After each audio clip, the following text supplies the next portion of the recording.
Hello everyone, my name is Angie and welcome back to Bookmas Day 7. In today's video, I'm going to be sharing my 5 new to me authors that I cannot get enough of in 2019. I did make a point to say they are new to me. I know at least 3 of the 5 have written books for a few years now, some more than a few years, but I just discovered them this year. So without further ado, let's jump right on in. The first author we are going to be discussing is Louise Penny.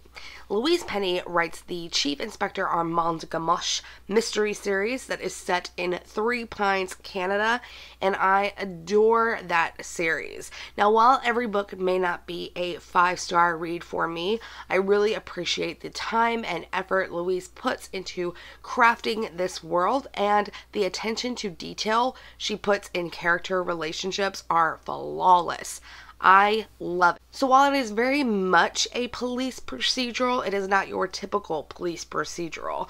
We are not going with the detective to solve a crime and that is that. We are actually staying with Armand Gamache, who is the detective, but we are following him through work and personal life, and while he is working, he is also developing these personal relationships with the residents of Three Pines. So in my opinion, that is super refreshing to see. I don't think I've ever seen that in a mystery novel before, and I keep coming back to Three Pines for more. I need more. So while I may not like some of the characters, the way that the town is crafted, it's just enticing. There is no other word for it.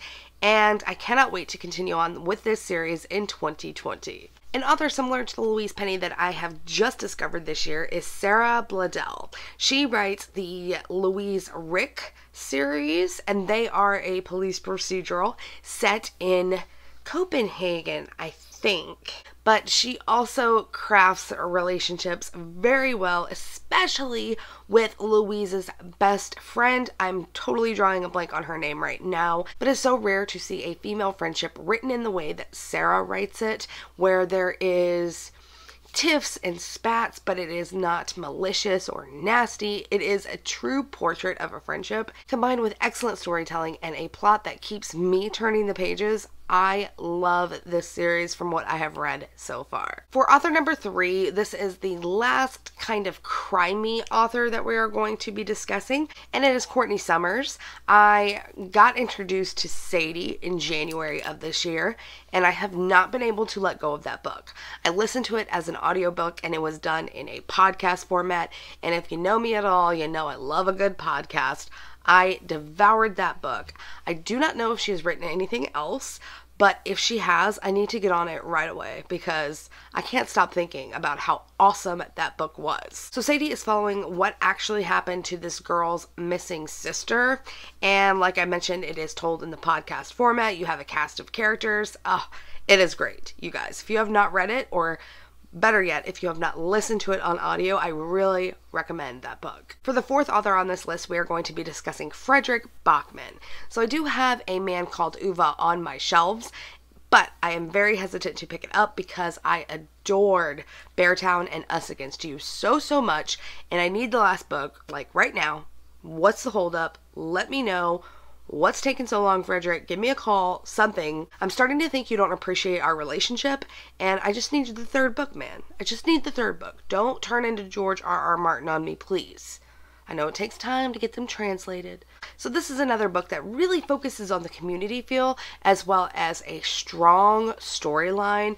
When you follow so many characters in a novel, sometimes the storyline can get washed away, but I felt that because the people in this town had something that was a common factor for everyone, it kind of glued them together rather than making it feel like they were off doing their own thing. Even when they were, they still had this underlying common interest, and it really brought the story together nicely. And the very last author we are going to be discussing today is a very special woman by the name of Paula Braxton.